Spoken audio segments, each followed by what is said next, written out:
കഴിഞ്ഞ ദിവസം കണ്ണൂർ സെൻട്രൽ ജയിലിൽ നിന്ന് ചാടിയ കൊടും കുറ്റവാളി ഗോവിന്ദച്ചാമിയെ വിയ്യൂർ സെൻട്രൽ ജയിലിലേക്ക് മാറ്റിയിരിക്കുകയാണ്.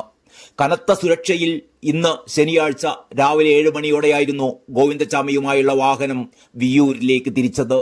പഴുതടച്ച് സുരക്ഷ ഉറപ്പാക്കിയാണ് ഗോവിന്ദച്ചാമിയെ വിയ്യൂരിലേക്ക് മാറ്റുന്നത്.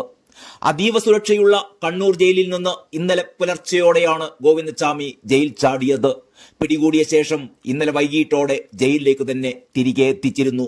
സുരക്ഷാ വീഴ്ചയുണ്ടായ പശ്ചാത്തലത്തിൽ 4 ഉദ്യോഗസ്ഥന്മാരെ ജയിൽ വകുപ്പ് സസ്പെൻഡ് ചെയ്തിട്ടുമുണ്ട്. സെൻട്രൽ ജയിലിനകത്തെ ഇലക്ട്രിക് ഫെൻസിങ്ങും CCTVകളും പ്രവർത്തനക്ഷമമല്ലേ എന്നതുൾപ്പെടെയുള്ള കാര്യങ്ങളിൽ പരിശോധനകൾ തുടരുകയാണ്. ഗോവിന്ദച്ചാമിയുടെ ജയിൽ ചാട്ടത്തിൽ ജയിലിൽ സംഭവിച്ചത് അടിമുടി ഗുരുതര വീഴ്ചയാണ് എന്ന് വ്യക്തമായിട്ടുണ്ട്. വെള്ളിയാഴ്ച രാവിലത്തെ പരിശോധനയിൽ പോലും തടവുകാരെല്ലാം അഴിക്കുള്ളിൽ ഉണ്ടെന്നാണ് ഗാർഡ് ഓഫീസർക്ക് ലഭിച്ച റിപ്പോർട്ട്. ആരോ ഒരാൾ ജയിൽ ചാടി എന്നറിഞ്ഞത് മതിലിലെ തുണി കണ്ട ശേഷം മാത്രമാണ് എന്നതാണ് ഞെട്ടിക്കുന്ന കാര്യം. വീണ്ടും പരിശോധിച്ചപ്പോഴാണ് ഗോവിന്ദച്ചാമിയാണ് ചാടിയത് എന്നറിഞ്ഞത്. ഗാർഡ് ഓഫീസർക്ക് ലഭിച്ച ആദ്യ റിപ്പോർട്ട് കൃത്യമായ പരിശോധനയില്ലാതെയാണ് എന്ന് തന്നെ ഇതിലൂടെ വ്യക്തമാണ്.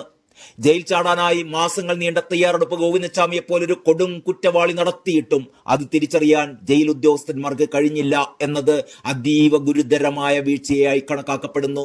ആഴ്ചയിലൊരിക്കൽ കുറ്റവാളികൾ ഷേവ് ചെയ്യണമെന്നും മാസത്തിലൊരിക്കൽ മുടി വെട്ടണമെന്നുമാണ് നിർദ്ദേശം. ജയിൽ ചാടിയ ഗോവിന്ദച്ചാമിയെ പിടികൂടിയപ്പോഴാണ് ഈ ചട്ടങ്ങളൊന്നും തന്നെ കണ്ണൂർ ജയിലിൽ പാലിക്കപ്പെട്ടിരുന്നില്ല എന്ന് പൊതുജനം തിരിച്ചറിഞ്ഞത്. ജനങ്ങൾ പെട്ടെന്ന് തിരിച്ചറിയാതിരിക്കാനായി വലിയ രീതിയിലുള്ള രൂപമാറ്റമാണ് ഗോവിന്ദച്ചാമി വരുത്തിയിരുന്നത്.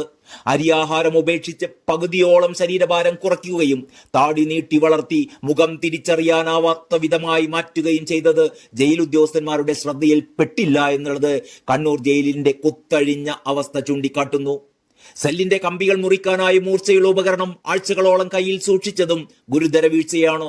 പ്രതികളുടെ ആത്മഹത്യ ഉണ്ടാകാതിരിക്കാനായി നീണ്ട തുണികളോ കയറോ പോലുള്ളവ പ്രതികൾക്ക് ലഭിക്കാതിരിക്കാൻ ശ്രദ്ധിക്കണമെന്നുള്ള ജയിൽ ചട്ടവും ഗോവിന്ദച്ചാമി ലംഘിച്ചിരുന്നു. ഗോവിന്ദച്ചാമിയെ പോലെ ഒരു കൊടും കുറ്റവാളി ജയിൽ ചാടിയിട്ടും ജയിൽ അധികൃതർ മണിക്കൂറുകളോളം അത് അറിഞ്ഞില്ല എന്നുള്ളതും കണ്ണൂർ ജയിലിലെ സുരക്ഷാ വീഴ്ച വ്യക്തമാക്കുന്നു. ഗോവിന്ദച്ചാമിയുടെ ജയിൽ ചാട്ടത്തിൽ സൂപ്രണ്ടിനെതിരെയും നടപടിക്ക് ശുപാർശ വന്നിട്ടുണ്ട്.